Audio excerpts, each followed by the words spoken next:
Good afternoon, I'm Vashan Brown with the Midday News. A special welcome if you're watching on onespotmedia.com. The Press Association of Jamaica is to meet with the Electoral Commission of Jamaica, ECJ, about yesterday's incident in which a TVJ videographer was arrested and charged for breaching protocols after he entered a nomination centre to record the process. PAJ President George Davis says the guidelines implemented by the ECJ were inadequate and must be revised for the September 3 general election. President of the Press Association of Jamaica, George Davis, is criticizing the Electoral Commission of Jamaica, ECJ, for its protocols utilized on Tuesday's nomination day. Mr. Davis says the guidelines established were inadequate. He argued that the matter of who should be allowed into the nomination centers was left to the discretion of the police on the ground. The measures implemented are woefully inadequate, especially because the people who are on the other end, the ECJ officials and the police personnel themselves, are not aware of what the ECJ has issued as guidelines. So when our members went there to engage in the way that the ECJ suggested, they were told that, well, we know no such thing, you're not supposed to be anywhere within the precincts of the nomination center. And then it was left to the discretion of police personnel to let us in or not. Where discretion is the order of the day, discretion can be extended, discretion can be withdrawn. And that was a part of the problem we had yesterday. On Tuesday, a TVJ videographer was allowed to enter the nomination center in St. Catherine South Central constituency, but was later told by the police that he committed a breach.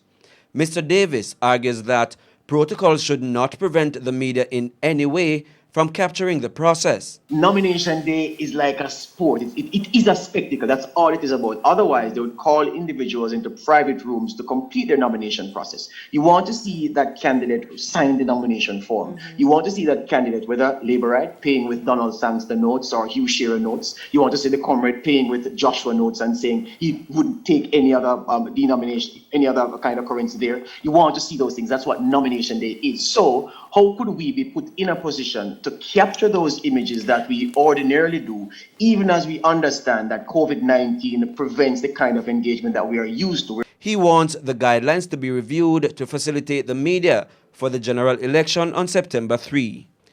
Therefore, Mr. Davis says he will be speaking with the ECJ to establish a common ground that will uphold democracy. We will speak with the ECJ because we don't believe that what happened on Tuesday was by design. It was by omission, perhaps by neglect. We don't want to be too caustic in our pronouncements about what happened, but we don't believe that what happened was founded on ill will. And we're saying, well, how do you allow the press to engage? If it is, you're going to have to retrofit the space to account for us, because we can't be an afterthought, because we are central to this issue of an election, of candidates voting, of transmitting the pictures and images back to people who aren't in the fray able to see for themselves. And it is a healthy part of democracy. Prince Moore, TVJ News.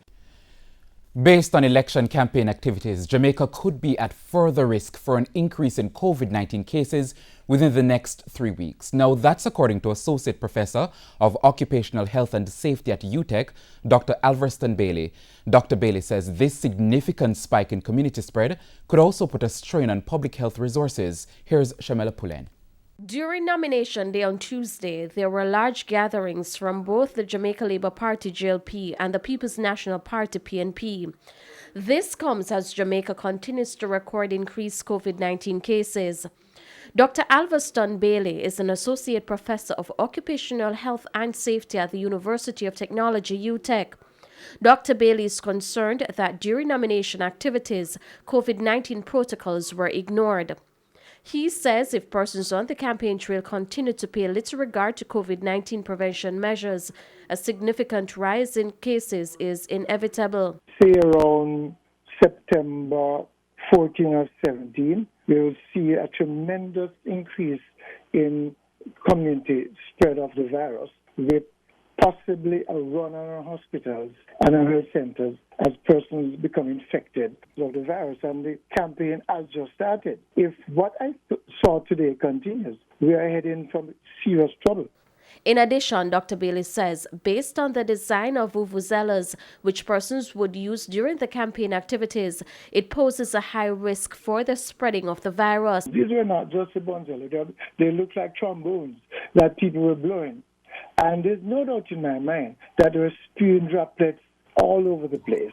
The normal advice is that you should stay 6 feet apart in order to avoid inhaling droplets that might fall to the ground after 6 feet. What is happening now with these bonzellas? They're actually blowing into the air and blowing at each other. And so therefore, the opportunity for spreading the virus is significantly increased. Meanwhile, Dr. Bailey says political candidates are all at risk and should take note of the 2 GLP representatives who were nominated in absentia on Tuesday. And I think the MPs themselves and the MPs aspirant should reflect on the fact that if they're not careful, they are exposing themselves to great harm. And so I'm not being alarmist, I'm just being a realist. And almost everything that has unfolded with respect to COVID over the past few months were totally predictable. Shamala Pulen, TVJ News.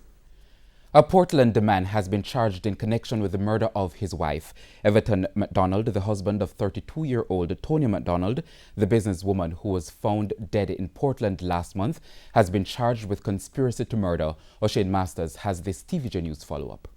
The death of 32-year-old Tonya Macdonald last month left many unanswered questions. Mrs. Macdonald's body was discovered partially burnt with the throat slashed. Preliminary investigations had suggested that she was abducted, murdered, and then the car set ablaze. Deputy Commissioner of Police in charge of crime, Fitz Bailey, says Mr. Everton Macdonald, also known as BG Stout or Mr. Mac, the husband of Tonya, was charged yesterday by detectives from the Major Investigation Division.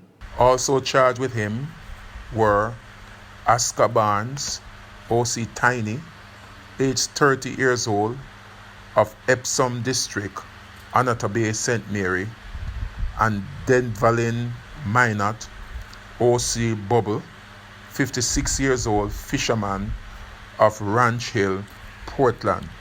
All 3 were charged with conspiracy to murder. DCP Bailey says information gleaned through investigations by the Major Investigation Division showed that some $3 million was paid to have Mrs. Macdonald killed. He noted that since the charging of Mr. Macdonald, they have reopened the case into the murder of his first wife, Merlene. She was shot and killed outside her home in the Boundbrook community. The police have made significant progress in that matter. There are 2 other related murders and a wounding case that are also being investigated by the police, and they are making significant progress in those matters. O'Shane Masters, TVJ News.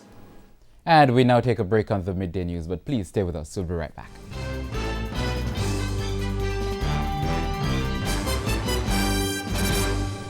Welcome back. Continuing the news now. A multi-million-dollar motorcycle outreach and training program has been launched in Westmoreland as another attempt to stem motorcycle crashes in that parish. According to statistics provided by Minister without Portfolio in the Ministry of National Security, Matthew Samuda, for the past 5 years, there has been an annual spike in motorcycle fatalities. This year alone, there are 79 recorded fatalities, and interestingly, Westmoreland has for bikes, and interestingly, Westmoreland has recorded the highest number with 21 motorcyclist fatalities. That's more than 25%. Mr. Samuda says human error, such as failing to keep left, excessive speeding, and turning right without due care, has been the cause of all the crashes. It's why several entities, including the National Road Safety Council and the Ministry of National Security, have pumped some $52 million into a virtual training and motorcycle simulation program in that parish, which will allow the relevant authorities to deliver content to riders whilst also assessing their physical capabilities and readiness. It involves a virtual reality training module using Oculus headsets to deliver audio-visual training that can accommodate both illiterate and literate individuals. The modules include 1. A breakdown of the road code and signage. Module 2. Thorough description of the motorcycle, controls and components. Module 3. Introduction to basic maneuvers and safety usage of the motorcycle. And Module 4. Common accident reenactments and solutions on how to avoid collisions. The training center in Petersfield is the first of the program, with another promised for the Grange Hill High School. Some bikers who survived serious crashes and are now part of the program shared their experiences. One thing I tell all our bikers, them don't need a case. That's one thing, one main thing. Don't lie down on the bike and ride for speed. Because at the end of the day, when something come up before you can put on your foot, go down pan brake, have whole front brake in a problem. The police give me the ticket Friday. And I buy the helmet, give me the ticket for the helmet this Saturday. So, with Friday, and I go buy it with Saturday. And my way, the Monday morning, if I go pay for the ticket. Enter one corner, there is a patrol. And I swing from the patrol, I just enter in a crime scene bus. And the helmet bus, the rim schemes, if I never have the helmet, at that same place on the spot. We think about that, me young get an accident where my foot chop out here, so we think about them things there, I could just take the whole thing as a good thing, influence we encourage you to do the right thing. So not do the right thing, biker, we are safe biker, because life matters. Herman Green, TVJ News. A $40 million police post is to be built at the Ian Fleming International Airport in Boscobel, St. Mary. The new facility will replace a container used by members of the JCF for several years that is now in a state of disrepair. The announcement was made at a groundbreaking ceremony last Friday. Minister without portfolio in the Ministry of National Security, Matthew Samuda, said the old post was inadequate. Work on the new facility is slated to be completed by October this year. I must commend the Airports Authority of Jamaica for leading this $40 million project. A proposed single-story 2,000 square foot building at the Ian Fleming Airport. This development is in tandem with the ministry's transformational agenda to break the back and cycle of crime by strengthening the police force and the entire security apparatus of Jamaica. Deputy Commissioner of Police Clifford Blake lauded the proposed new facility. He said it's important that the police be given the right tools in order to maintain maximum productivity. So the investment in buildings, vehicles, security is an investment in Jamaica national security. In the meantime, Minister of Transport and Mining Robert Montague welcomed the groundbreaking for the police post. So the $40 million that the Airports Authority will be spending will be well spent. And the facility is to house some 24 policemen and women. Now again, that was Mr. Montague speaking at a function last Friday. The board of the Noel Holmes Hospital and Health Minister Dr. Christopher Tufton are being called on to resign. Member of Parliament for Hanover Western Ian Hales says this is paramount as the hospital has been neglected over the years. More in this report. Jamaica's health sector has been faced with a number of challenges in the past year. Chief among them, the migration of nurses and now the global pandemic, COVID-19. But despite the challenges being faced by the Health Ministry, Western Hanover Member of Parliament Ian Hales is calling for greater focus on the Noel Holmes Hospital. Mr. Hales says little to no attention has been given to the hospital, which has been suffering, especially from the migration of nurses. Over 30 odd nurses have left Noel Holmes Hospital. That's number one. Number two is the hospital is short on drugs. Number three is if you walk into the hospital and you walk upstairs, if you're not careful, you might fall to the ground. It is a national problem, and I can say that within the region, we have had over 50 or more nurses who have left our employ over the past year or so. Nurses leave to greener pastures. There have better opportunities being presented to them overseas, and they leave for that reason. So Noel Holmes is not unique. Mr. Hale says the health ministry's or the Western Regional Health Authority's neglect of that hospital will not be allowed to continue. The Western Regional Authority that monitors this hospital along with the board is doing a poor job. For far too long, the hospital here in Hanover is like the bastard child. You send what you want to send to it, when you want to send it, and if you don't feel like sending it, you don't send it. He says based on the situation at the hospital, it's like a death sentence for residents in the western part of the island based on the lack of resources. You come to a hospital because you want to save your life. But it's better you stay home because your life can be saved. I have been to Noel Holmes Hospital recently. The building is a heritage site. The building that houses the Hanover Health Services is a heritage site. It's a very old building. The floor is of timber. And yes, I will acknowledge that the building needs some attention. But to say that there is holes in the floor that persons can drop through, I'm not aware of that. But I can say that the buildings are very old buildings, and it is a heritage site, so we have to be careful how we treat with it. As to the issue of drugs, I'm not aware of any drug shortage at the Noel Holmes Hospital. That has never been brought. I'm calling on the minister and the board that monitors this hospital. I'm asking them to resign because they're doing a terrible job. You can't have patients coming over here and dying, number one. You can't have patients coming over here and don't get no drugs. You can't have patients coming over here and the customer service in terms of the service that is supposed to be provided by our government and health professionals, that they're not getting it. O'Shane Masters, TVJ News. And here's a preview of what's coming up in this evening's health report. In the next edition of the health report, we look at premature births during COVID-19 lockdown. So their proposal was that with the stay-at-home orders, women are not out standing on their feet for longer periods. They are resting more than they did before, and so the risk of preterm delivery goes down. And their rates have gone down. But for us here, I don't think there has been a reduction. That's the health report this evening in Primetime News. And now for today's healthy living tip. Don't smoke, drink alcohol, use drugs or abuse prescription drugs. Start your first prenatal care checkup as soon as you think you're pregnant.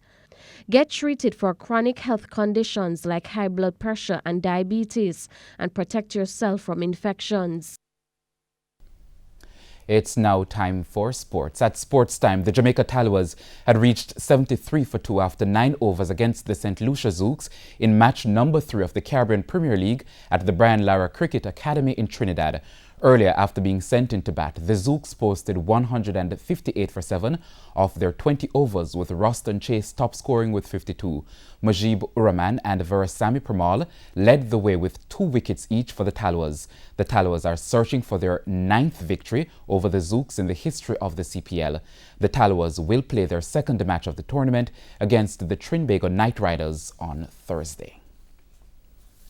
And that's the Midday News. I'm Vashan Brown. Join us at 7 for Primetime News. Now, a reminder that we will release the latest party standings information from the RGR Gleaner Don Anderson poll. Now, in the February 2020 poll, 30% of the respondents said they would vote for the Jamaica Labour Party, while 22% said they would vote for the People's National Party. 48% of the respondents at the time either were not sure or said they would not vote. So join us during Primetime News at 7 for the latest results. On behalf of the news, sports and production teams, good afternoon.